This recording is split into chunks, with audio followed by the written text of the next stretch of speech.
Muy queridos hermanos en nuestro Señor Jesucristo, bendiciones para todos. Un saludo a todos los que se están conectando, bendiciones para todos. Vamos a empezar con la oración en el nombre del Padre, del Hijo y del Espíritu Santo. Amén. Señor Jesús, te damos gracias porque nos has convocado en este momento en tu nombre. Gracias Jesús porque tú no te dejas ganar en generosidad. Derrama sobre nosotros el Espíritu Santo para conocerte, amarte y servirte cada día más y mejor. Ponemos esta charla en las manos de la Virgen. A ella le decimos: Dios te salve María, llena eres de gracia, el Señor es contigo. Bendita tú eres entre todas las mujeres, y bendito es el fruto de tu vientre, Jesús. Santa María, Madre de Dios, ruega por nosotros pecadores, ahora y en la hora de nuestra muerte. Amén. Gloria al Padre, y al Hijo, y al Espíritu Santo, como era en el principio, ahora y siempre, por los siglos de los siglos. Amén. Bendiciones para todos. Vamos a dar este tema, que no es tan largo, la misericordia en la Biblia. El atributo más excelente de Dios es la misericordia. Dios es infinitamente misericordioso. Podríamos hablar horas sobre la misericordia en la Biblia. Yo voy a señalar unos puntos concretos. No me voy a extender demasiado. La idea es que ustedes luego vayan a sus Biblias y mediten los textos que yo les voy a dejar. Comencemos con la exposición, la misericordia en la Biblia. Primera idea: Dios es rico en misericordia. Dios es infinitamente misericordioso. ¿Y qué es misericordia? Misericordia viene de dos palabras que están en latín. Misericordia viene de miserum, que significa miseria, y cor, que significa corazón. La palabra misericordia me lleva a dos palabras que están en latín. Miserum, miseria, y cor, corazón. La misericordia tiene que ver con un corazón que se compadece ante la miseria del otro. Pero no es solo un sentimiento de compasión, es una acción en favor del otro. La misericordia, queridos hermanos, tiene que ver con la compasión y con la acción. Dios es rico en misericordia. Efesios 2:4. Dios es infinitamente misericordioso. Y Dios es infinitamente misericordioso porque Dios se compadece de la miseria humana. Miserum, miseria, cor, corazón, y Dios, para que nadie se pierda, envía a su Hijo único, de tal manera que en Cristo Jesús viene la oferta de la salvación. Dios es rico en misericordia. Efesios 2:4. San Juan Pablo II escribió una encíclica, Dives in Misericordia. ¿Qué significa Dives in Misericordia? Rico en misericordia.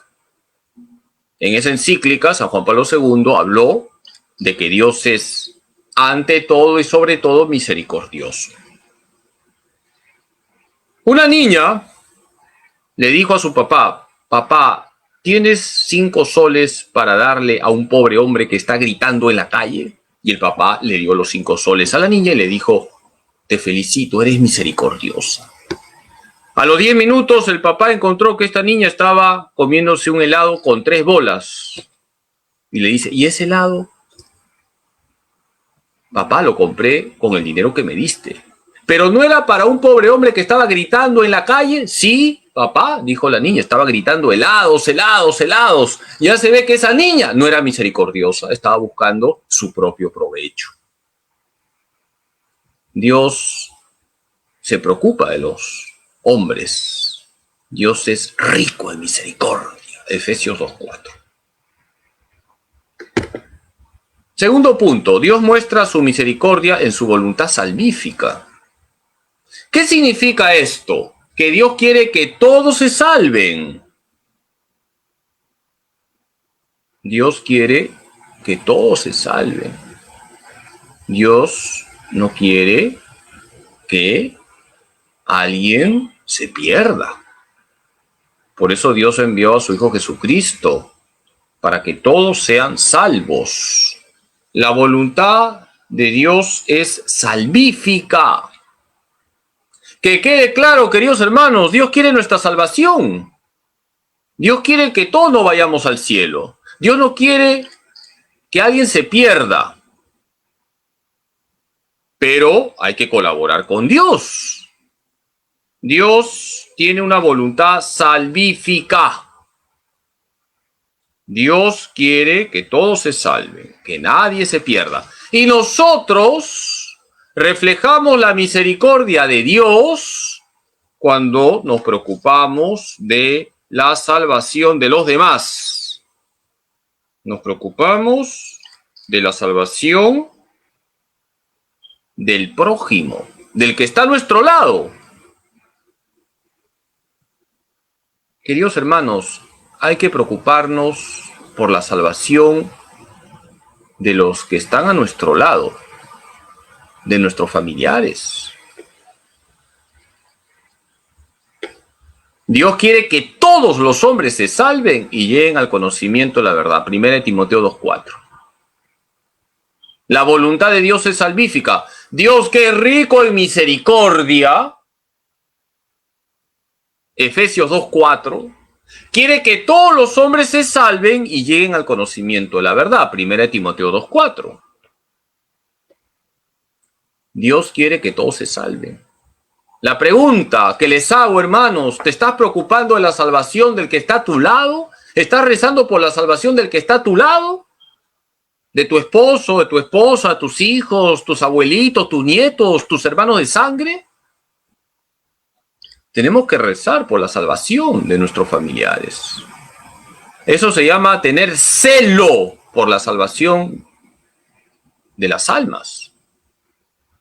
Dios quiere que todos los hombres se salven y lleguen al conocimiento de la verdad. 1 Timoteo 2:4. El segundo punto, que tiene que ver con la misericordia, es que la voluntad de Dios es salvífica. Tenemos que preocuparnos de la salvación de los demás. Y por eso no dejemos el arma que tenemos, la oración. Fíjense que la Santísima Virgen María, los pastorcitos en Fátima, les dijo que muchas almas se pierden porque no hay quien rece y ofrezca sacrificios por ellas. Así que manos a la obra. Acuérdate de Santa Mónica. Acuérdate cómo Santa Mónica lloraba por sus hijos, por su familia, concretamente por San Agustín. Tercer punto, Dios misericordioso quiere nuestra conversión. Queridos hermanos, hay que convertirnos. Todos tenemos que convertirnos, porque somos pecadores. No te olvides que la palabra misericordia viene de miserum, miseria. Yo soy un miserable, porque estoy lleno de pecados. A mí me da risa cuando algunas personas, con buena intención, me dicen: Padrecito Carlos, no se diga que es un pecador. Sí, soy un pecador. Porque si yo no me considero pecador, significa que no necesito de la misericordia de Dios. Tenemos que considerar nuestra miseria. Y por eso, el primer paso para convertirnos es considerar que somos pecadores. Dios misericordioso quiere nuestra conversión. Todos tenemos que convertirnos. Y que cada uno haga examen de conciencia. Tú sabes muy bien por dónde te aprieta el zapato. Cada uno sabe muy bien cuáles son sus pecados dominantes, sus defectos, sus miserias. Por eso hay que ver nuestro corazón. Dios misericordioso quiere nuestra conversión.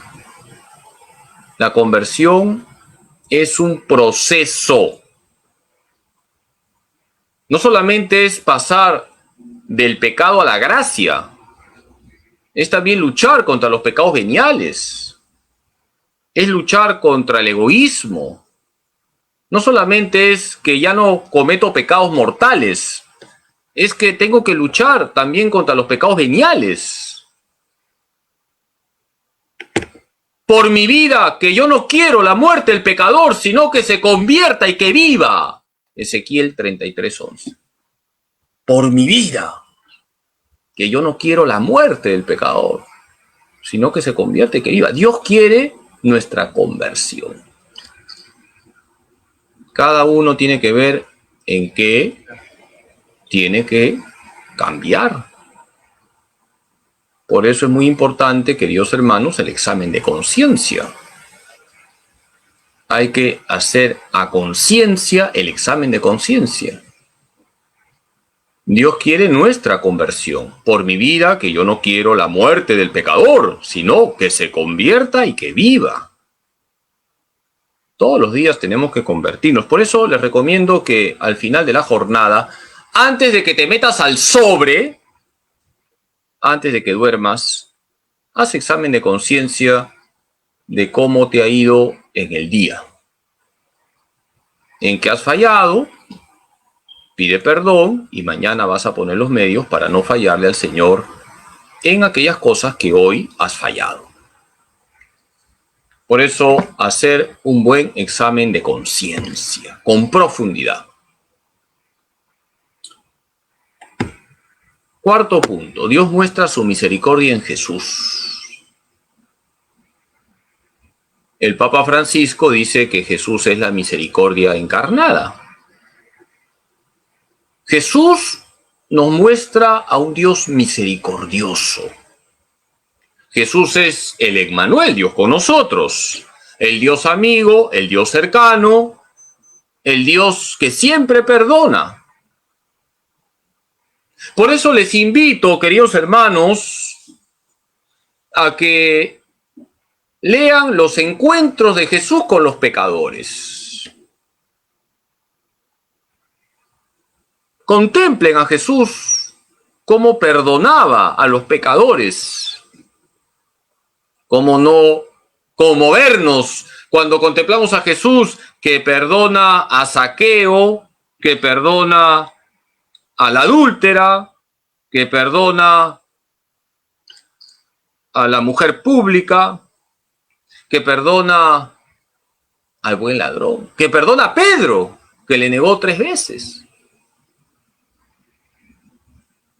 ¿Cuántas veces me han preguntado, Padre Carlos, usted que es el profesor del más allá, dígame dónde está Judas? Yo qué sé, yo no soy Dios, el juicio es de Dios. No me pregunten eso, ¿dónde está Judas? El juicio es de Dios. Si Judas se arrepintió en el último segundo de su vida, Dios misericordioso lo acogió. Ahora, yo no sé si en el último segundo de su vida se arrepintió. Yo no soy Dios. Lo que sé es que Dios es infinitamente misericordioso. Una vez un sacerdote preguntó a los niños, si ustedes hubieran sido Judas, ¿qué hubieran hecho? Y una niña levantó la mano y dijo, Padrecito, si yo hubiera sido Judas, yo no me hubiera ido a colgar de un árbol, sino me hubiera ido a colgar del cuello de Jesús en la cruz, porque sé que Él me hubiera perdonado. Dios muestra su misericordia en Jesús. El Hijo del Hombre ha venido a buscar y salvar lo que estaba perdido. Lucas 19:10. Y todos estamos perdidos. Todos necesitamos de Jesucristo.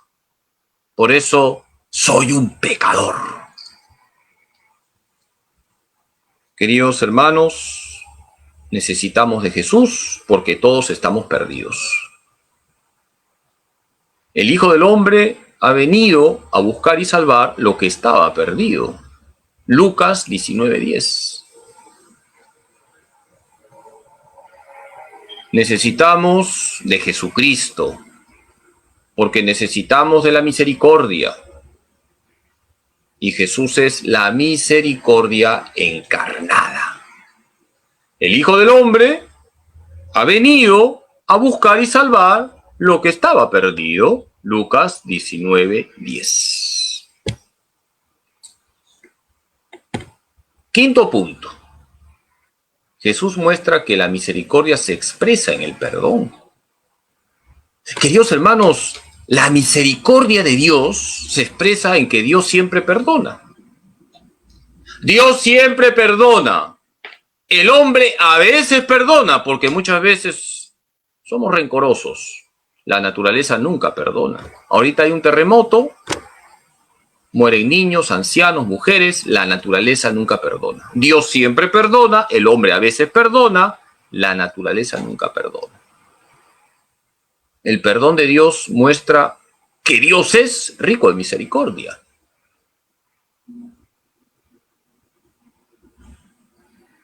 Un sacerdote en una catequesis con niños preguntó, ¿cuál era la profesión de Jesús? Y todos los niños dijeron, carpintero. Y una niña dijo, no, Jesús sobre todo es el doctor del perdón. Qué bonito, Jesús es el doctor del perdón. Ahí donde Jesús pasaba, perdonaba. Y si Jesús, que es nuestro modelo, siempre perdona, yo tengo que perdonar. En la medida que yo perdono, reflejo la misericordia de Dios. Jesús muestra que la misericordia se expresa en el perdón. Nuestro Señor Jesucristo, ahí donde pasaba, ahí dejaba la huella del perdón.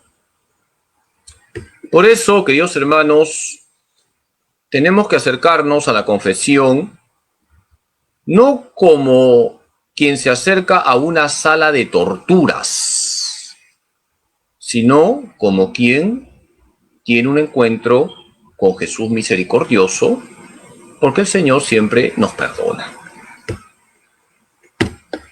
Jesús le dice, yo tampoco te condeno, vete y en adelante no peques más. Juan 8:11. Este es el pasaje de la mujer adúltera. Los judíos le llevan a esta mujer, que ha cometido un pecado grave, el adulterio, a Jesús, para que Jesús dé la orden de la lapidación según la ley de Moisés. Según la ley de Moisés, esta mujer tiene que ser lapidada. Jesús dice, el que esté libre de pecado, que tire la primera piedra. Dice un cuento piadoso que cuando el Señor indicó, el que esté libre de pecado, que tire la primera piedra, desde el fondo alguien tiró una piedrita bien chiquita y Jesús dice, tú no, pues mamá. Está claro que la Virgen no hubiera tirado ni una piedrecita, aunque ella está limpia de todo pecado, porque María es madre de misericordia. Jesús le dice, yo tampoco te condeno, vete y en adelante no peques más. Jesús perdona, pero también pide conversión. En adelante no peques más. Nuestro Señor Jesucristo es el doctor del perdón. Tenemos que perdonar porque hay que reflejar a Cristo. Él es el modelo. Él es el maestro. Y si nosotros nos llamamos cristianos, tenemos que imitar a Cristo, porque la palabra cristiano viene de Cristo. Y si Cristo siempre perdona, yo tengo que perdonar. El Señor nos dará la gracia para perdonar de corazón.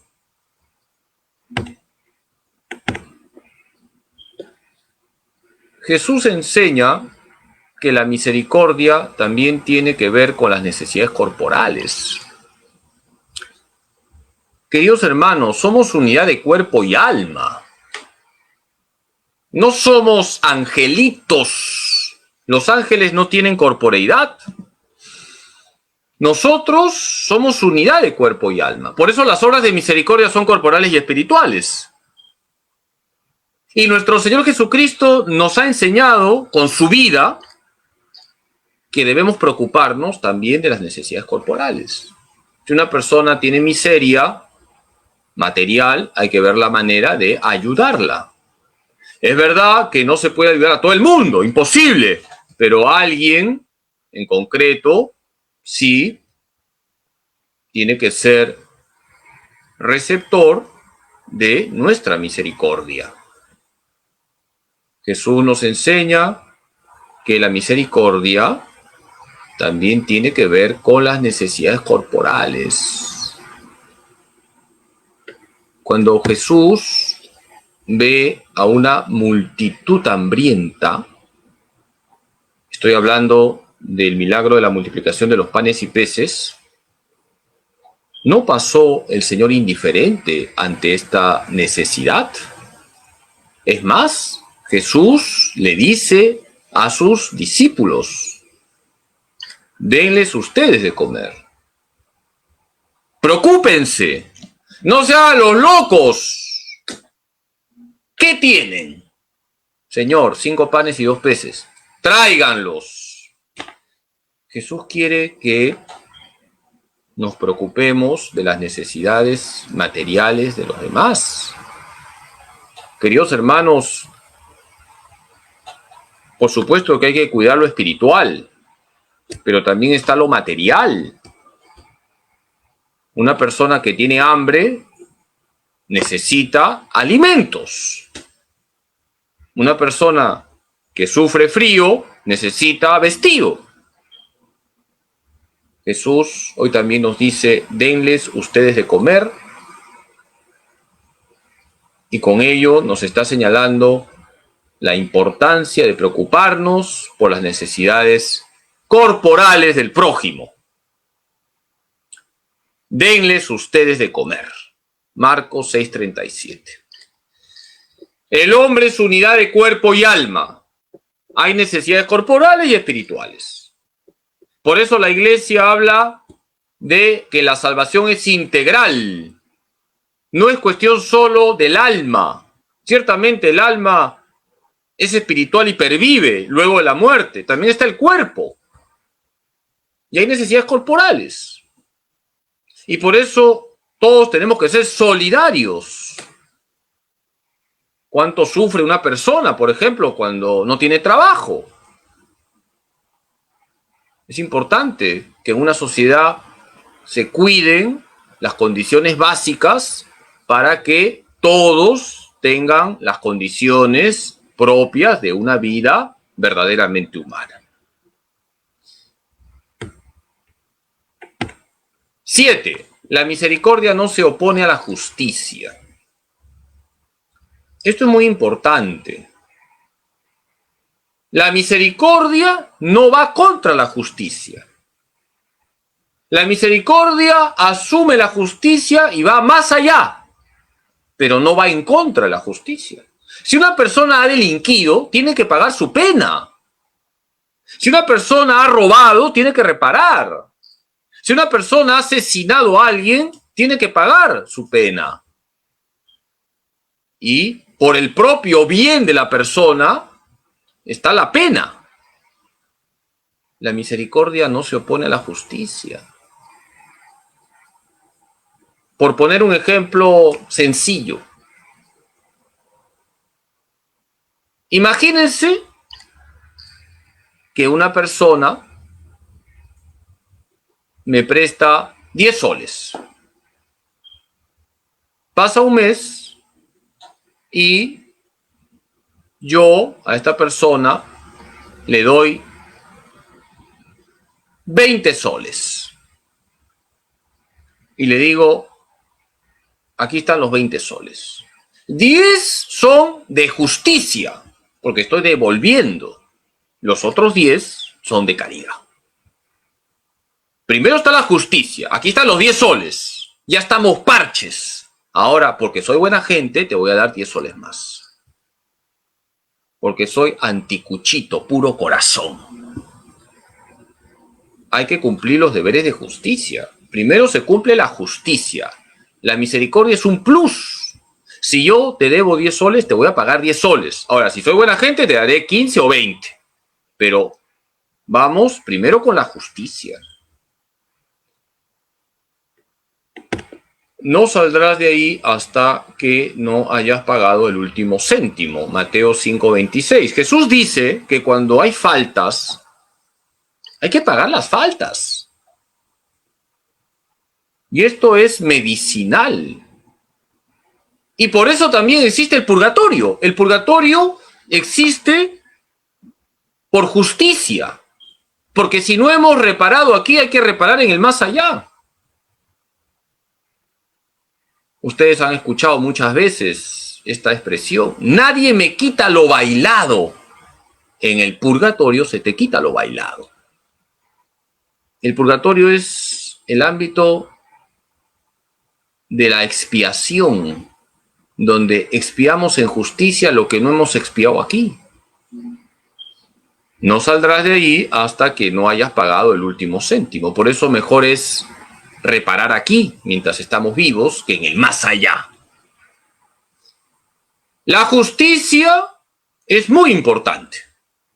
La misericordia no va contra la justicia. La justicia se inserta en la misericordia y la supera, pero no va en contra de la justicia.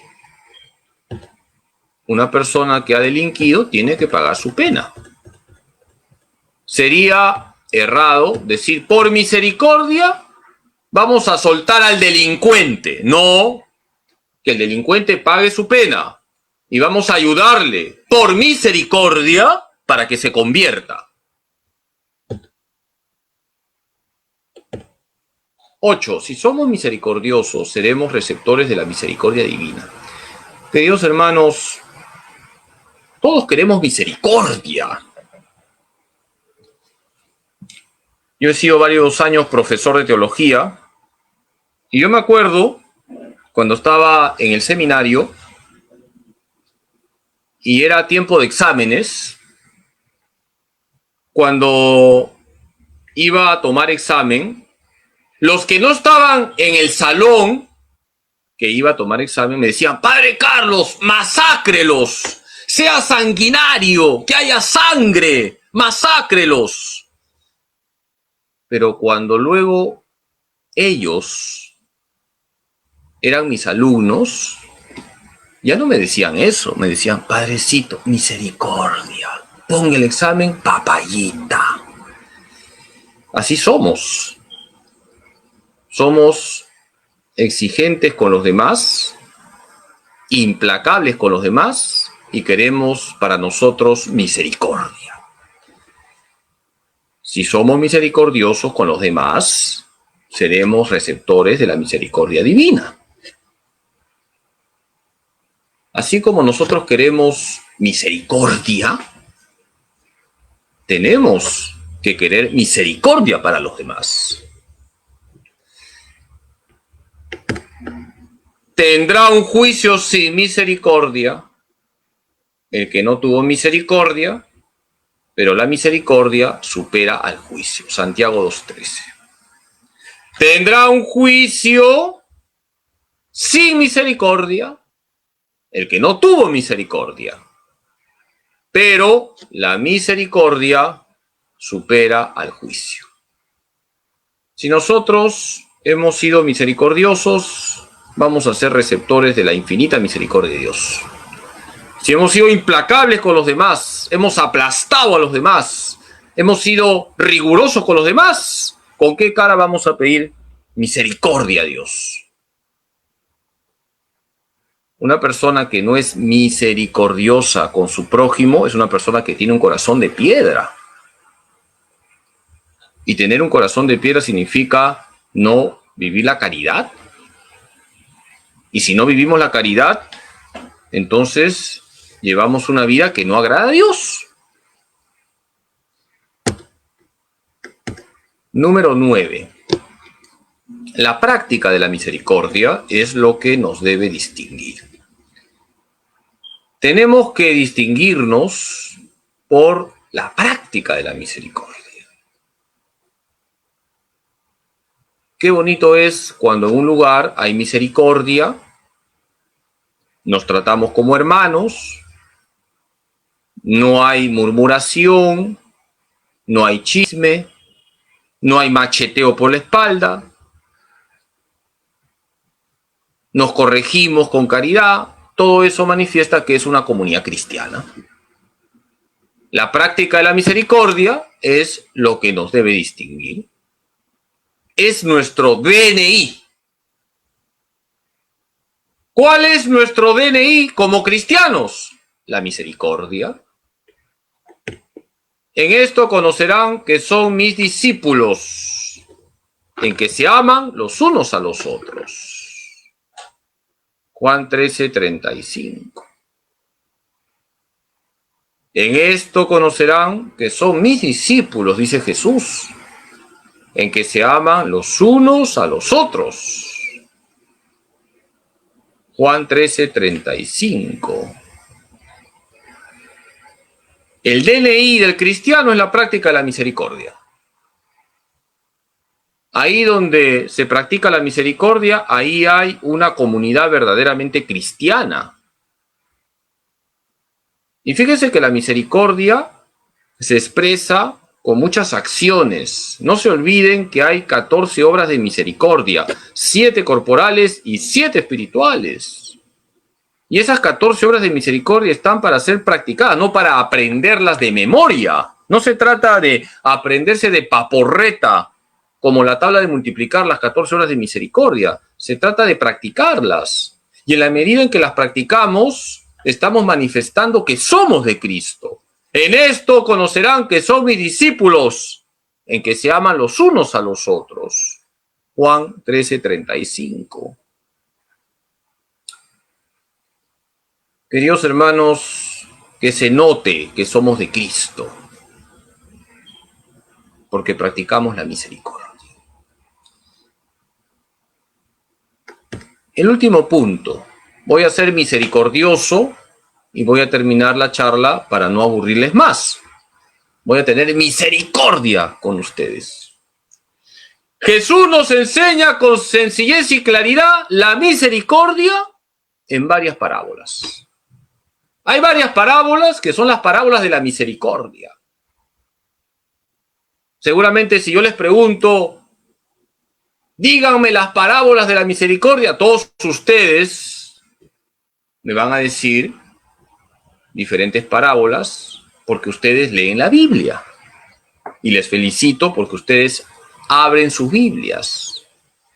Yo sé que si visito sus casas, sus Biblias no van a estar con telarañas, porque ustedes abren sus Biblias.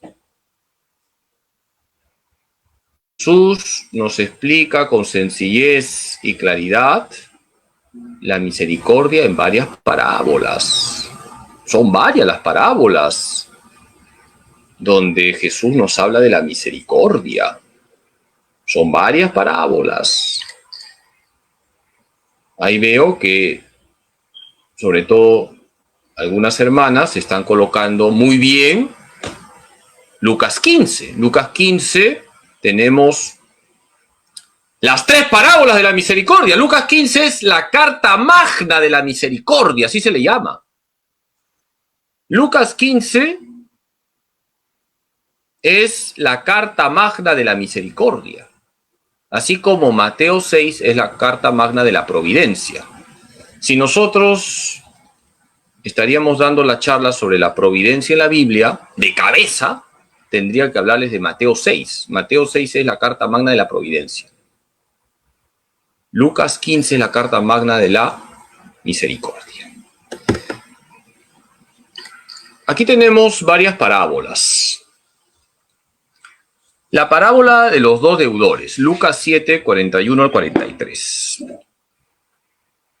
Cuando nuestro Señor Jesucristo perdonó a la prostituta, ustedes se acordarán de ese pasaje, El fariseo se escandaliza.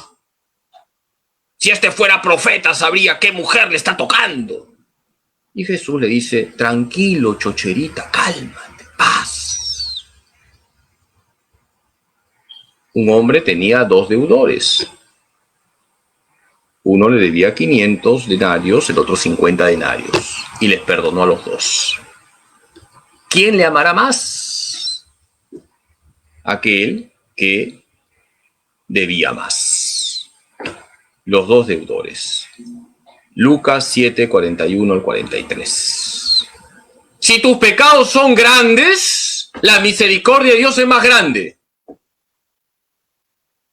La parábola de los 2 deudores.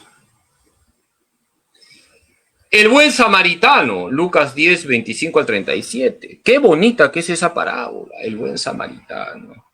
No podemos ser como el sacerdote y el levita que dieron un rodeo ante el pobre judío que estaba tirado en el suelo, lo habían cuadrado,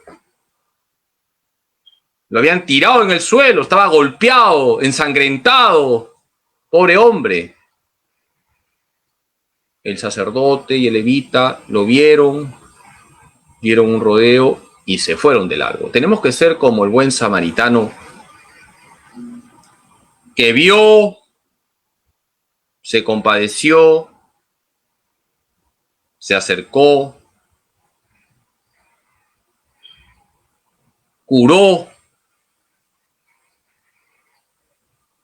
cuidó a este pobre hombre que estaba en el suelo.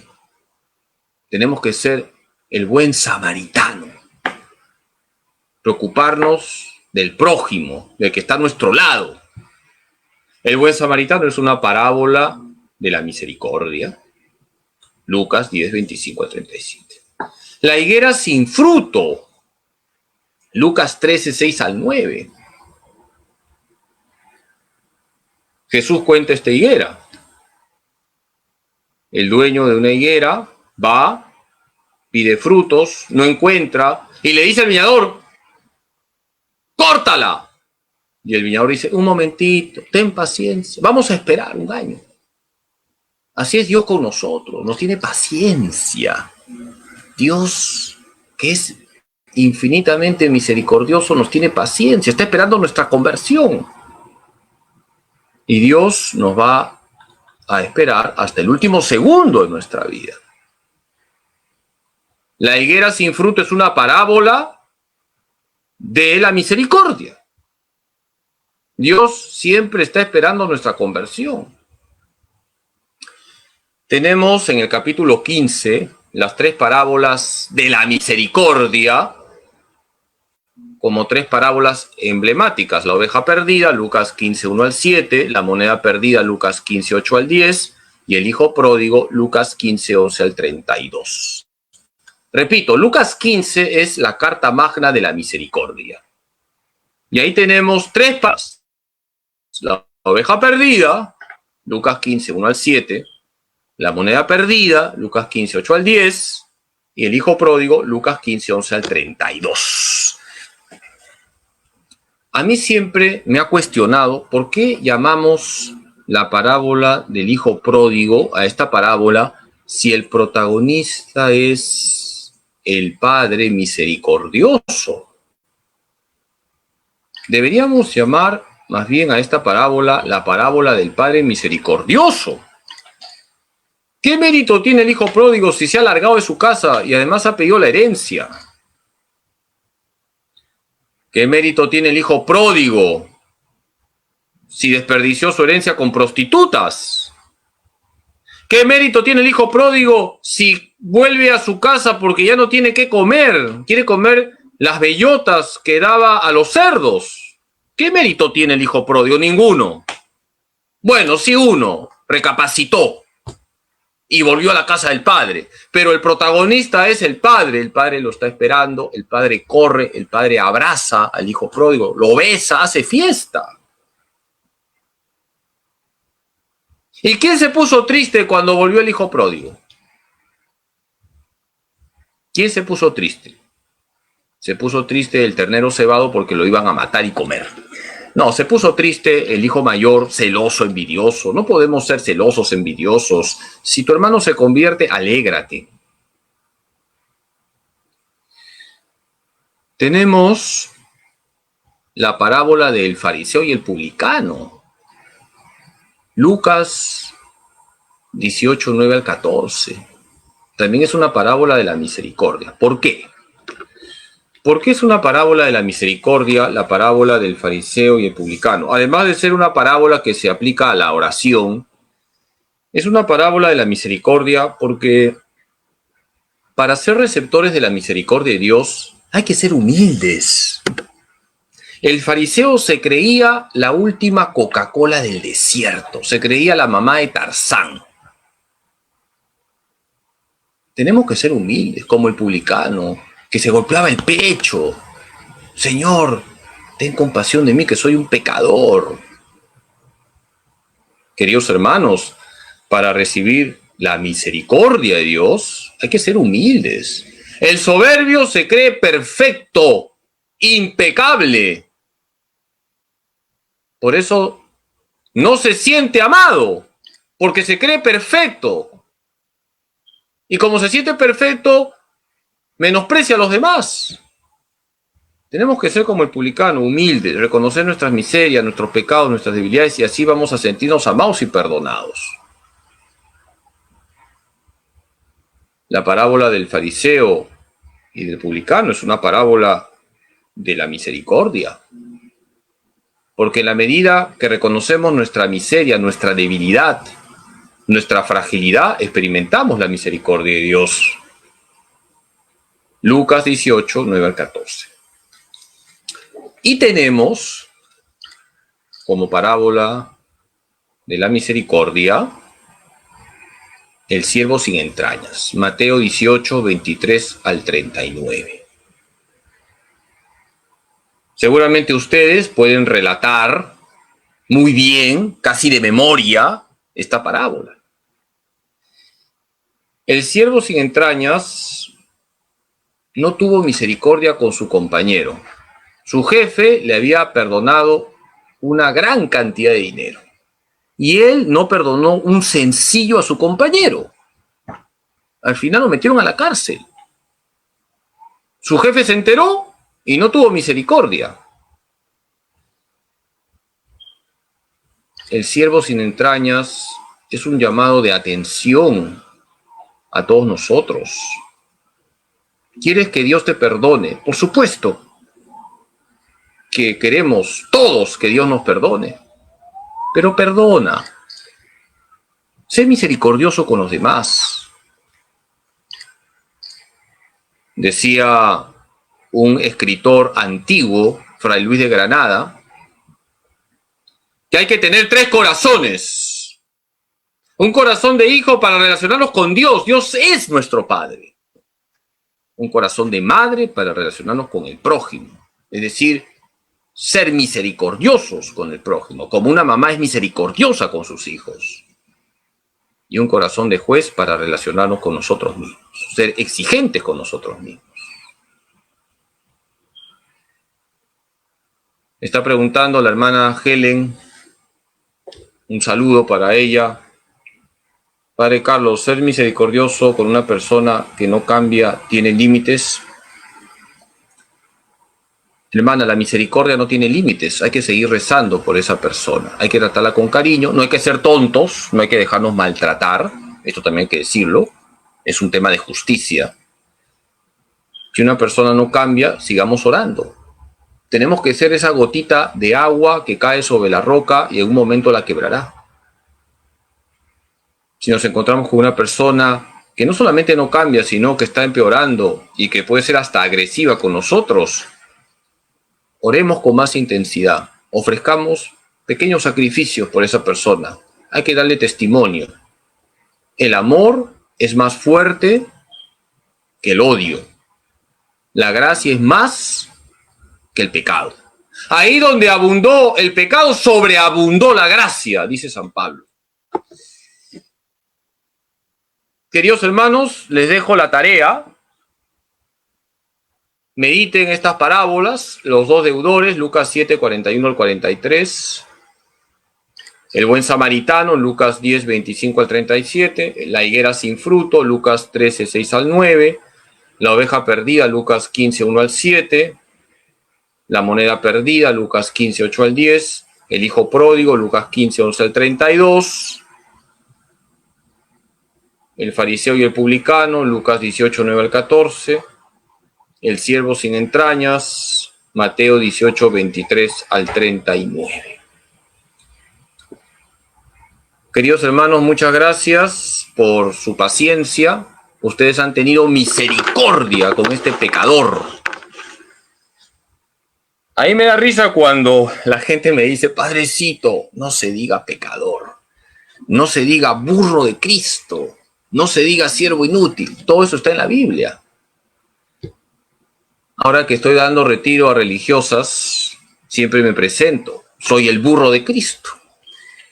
Y las religiosas engríen mucho a los sacerdotes. Te dan de comer muy bien, te ponen en un ambiente muy confortable. Y la religiosa que me estaba llevando al ambiente donde preparo las charlas, me dice, padrecito, ahí está el sillón para que el burrito descanse. Gracias, hermana, soy un burrito. Queridos hermanos, siempre rezo por ustedes, todos los días les encomiendo, así que ánimo. Bendito sea Dios que hemos podido terminar la charla. Un saludo para el grupo de oración Magnificat. Qué importante es invocar al Espíritu Santo. Todos tenemos que ser carismáticos, en el sentido de que todos tenemos que invocar siempre al Espíritu Santo. El Espíritu Santo cambia nuestro corazón de piedra en un corazón como el de Jesús. Dice Filipenses 2:5, hay que tener los mismos sentimientos de Cristo Jesús. Y el Espíritu Santo llega a nuestro corazón y dibuja en nuestro corazón el rostro de Jesús. Un saludo a todos ustedes que se han conectado a esta charla. Voy a darles la bendición, el Señor esté con ustedes, la bendición de Dios Todopoderoso, Padre, Hijo y Espíritu Santo, descienda sobre ustedes y permanezca para siempre. Que el Señor les bendiga, les acompañe, les proteja, que Jesús, José y María estén siempre con ustedes. Muchas gracias, bendiciones.